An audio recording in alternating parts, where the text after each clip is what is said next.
Hey everyone! Thanks for joining me for this video about dream analysis and Carl Gustav Jung and what he said about dream analysis. I basically, as some of you know if you're following me on Instagram, I'm reading a few texts by him lately, and yeah, one of them is about dreams and dream analysis and his ideas about it, and it sort of nicely ties into his whole psycho-spiritual worldview. So I wanted to share dream analysis as a way of communicating with your unconscious, or most of all, listening to your unconscious with you guys. And just a little reminder, as always, below in the description box, you will find an index so you can just jump to the parts that interest you most about dream interpretation.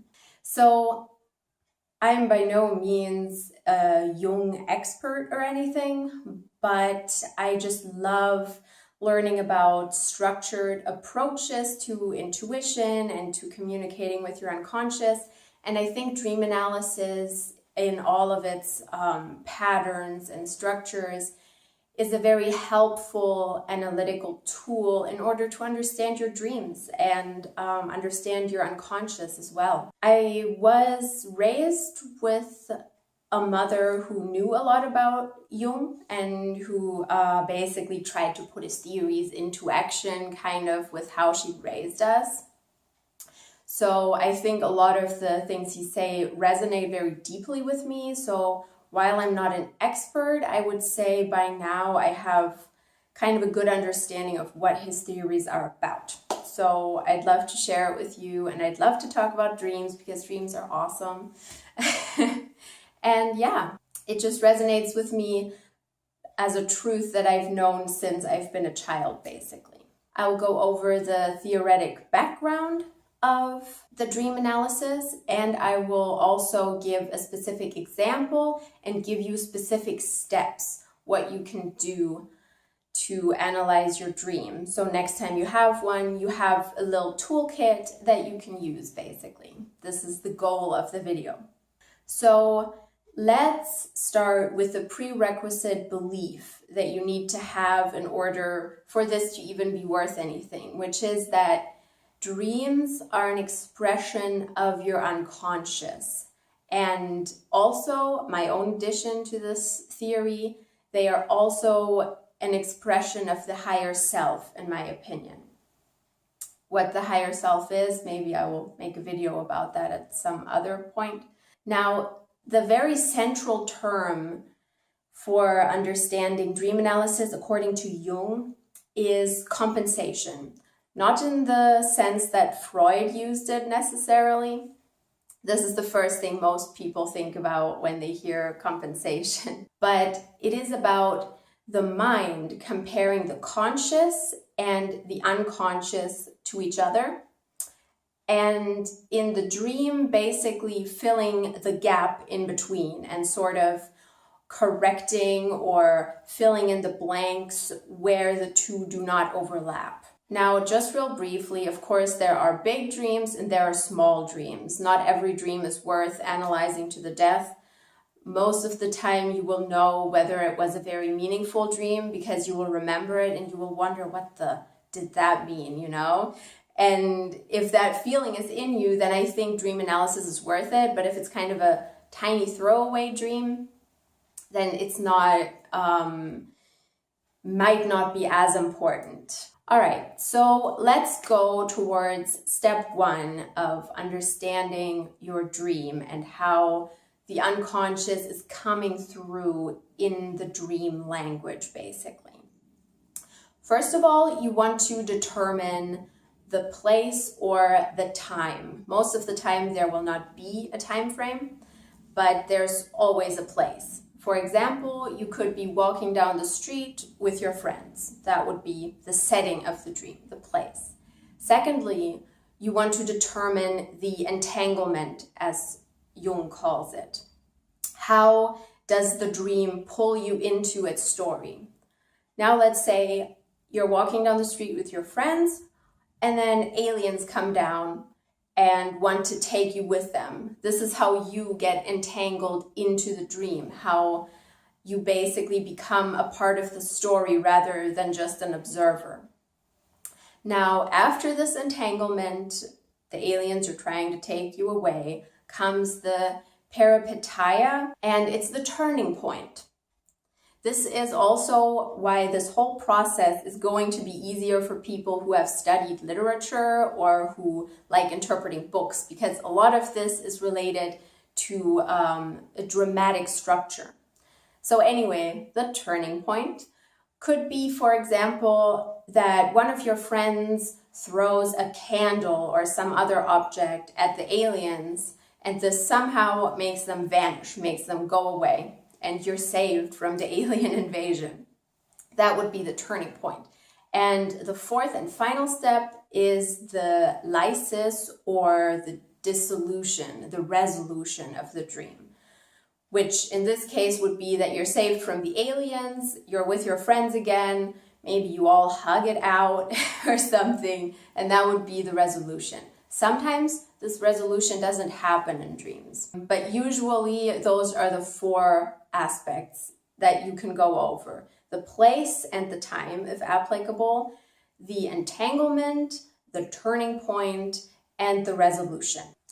Now, if you know anything about interpreting a literary text, you know that after you kind of have the setting and summarized, understood what's going on, you want to look at the symbols and the metaphors. This is step 2. So, understanding the context of your dream. This is very important for Jung because there are 2 different sorts of symbols or sorts of context that you can look at. Let's talk about the first one. That is the context that is personal to you.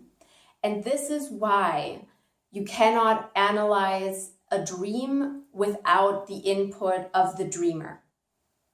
The context is basically the specific meaning of the symbols for you, not for anyone else or not their general meaning, but just the meaning for you.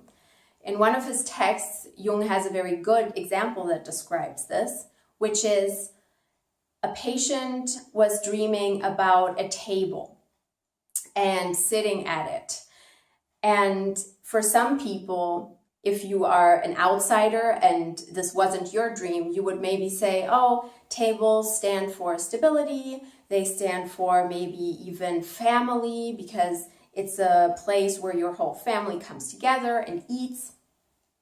But this could be completely different from how the dreamer perceives it. And this patient that Jung had was actually dreaming of the table that he was sitting at when his father told him that he would no longer support him financially and that he was on his own because he had failed in a business venture or something like that.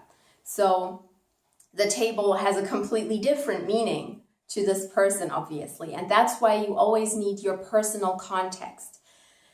And that is where intuition also comes in, where you shouldn't immediately run to a dream symbols book, but instead think about, what does this mean to me?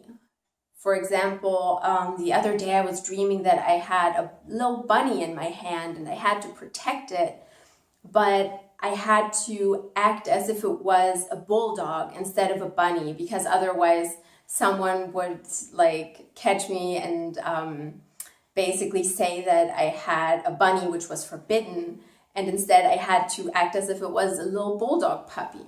What a strange dream.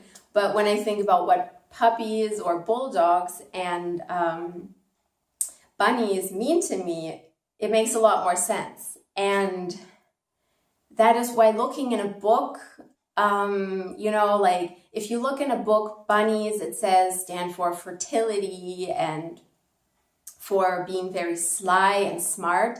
But in this case, for me, the meaning of the bunny was more like a very helpless and small creature that needed protection and that was insecure, And that's what the little bunny was about, and not what the book wanted to tell me bunnies in general mean.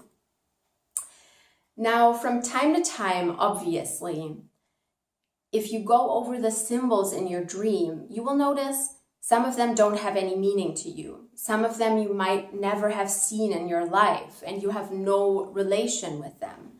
That is where archetypes come in Jungian psychology. Archetypes are basically symbols that are part of the human experience in general. Symbols that are part of the collective unconscious, as Jung calls it. I'll make this more clear as I explain an example. So, for example, there's a patient in Jung's practice who dreamt of a cave and going into it, and there was a huge goblet or a cup that contained a snake. Now, if you have this sort of dream, maybe you've never even been in a cave in real life. You've probably only seen a snake in the zoo, and you don't own an ornate goblet. So the meanings are harder to pin down in that case. And this is where the mythopoetic knowledge that the psychologist or the dream interpreter needs to have comes in. Basically, the human experience is structured or is expressed in many of the same symbols and characters throughout human history. If you look at the Bible or at Beowulf or at Gilgamesh or any large epic, you will see that there are certain symbols, and if you've studied literature, then you also know this. There are certain symbols and characters that just have a certain meaning. And they kind of weave themselves through all of human literature. And that's why Jung considers them to be central to our psychology and our collective unconscious, because they express the human experience. Now, a good psychologist or dream interpreter would know that a cave is always a site of a trial. And this is an important part of the hero's journey.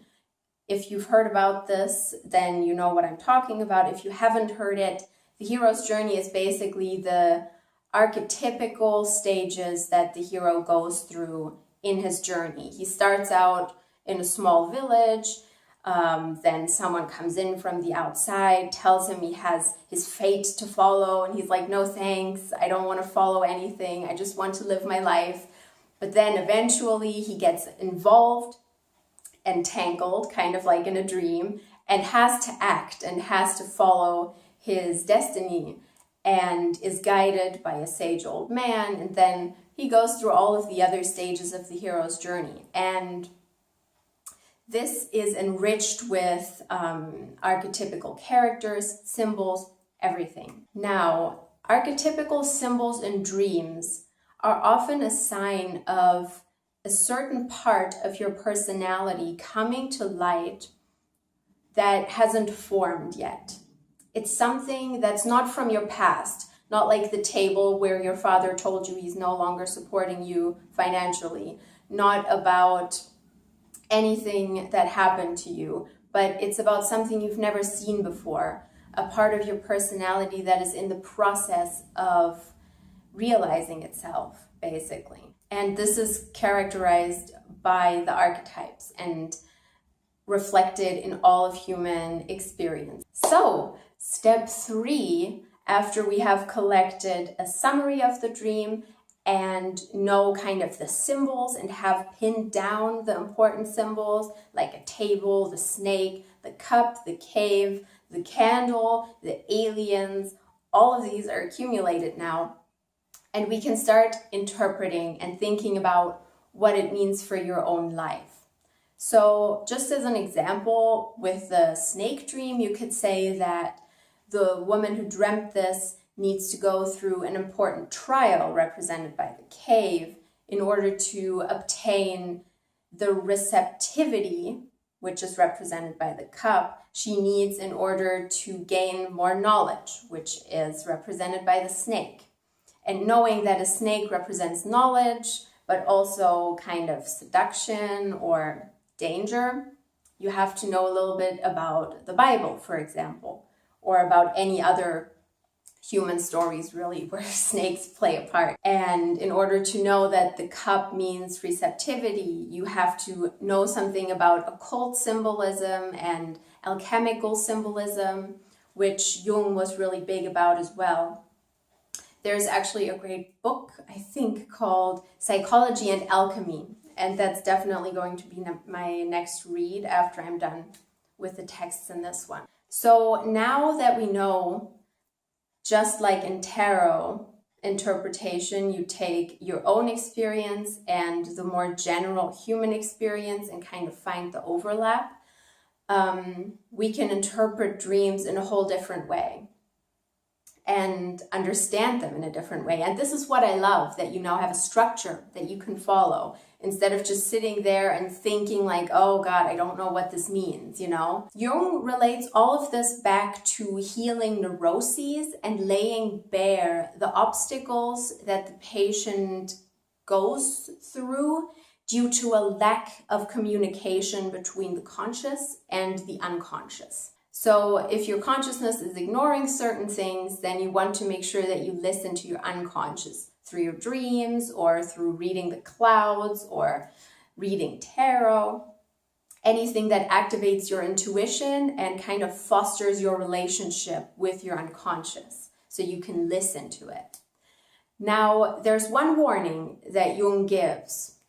And I completely agree with this. I was actually thinking this as I read his text, and then when I got to the end, he said the exact same thing. I was thinking, there is a tendency to idolize the unconscious, basically as the source of complete wisdom and complete resolution of all of your issues. But the truth is that the unconscious and the conscious are on the same level in your psyche. Not on the same level of awareness, obviously, but the same level of importance to your health.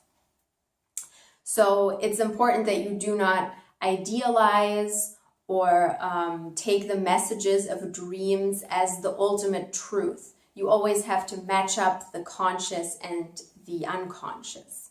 So I just want to reiterate, dreams are a way of listening to your unconscious and making a connection to it. Just like tarot, meditation, astral travel, cloud gazing, any form of divination basically that connects you to your intuition. Now, if you don't want to listen to your unconscious, but you'd rather tell it something, then you can watch my video about SPELLCRAFT and about why magic works. I will put a link in the description box as soon as it exists. It will be out next week. If you watch this later, it may already be out. So I hope this was inspiring to you and it kind of gives you a little toolkit and a little kickstart to start interpreting your dreams and seeing where it takes you. It's very exciting. And of course, I can't cover everything in this video, but yeah, I hope that at least a small part of your toolkit is now filled with a few tools to interpret dreams and communicate with your unconscious in a more meaningful way and understanding it. So I hope you have nice dreams, and I'll see you next time.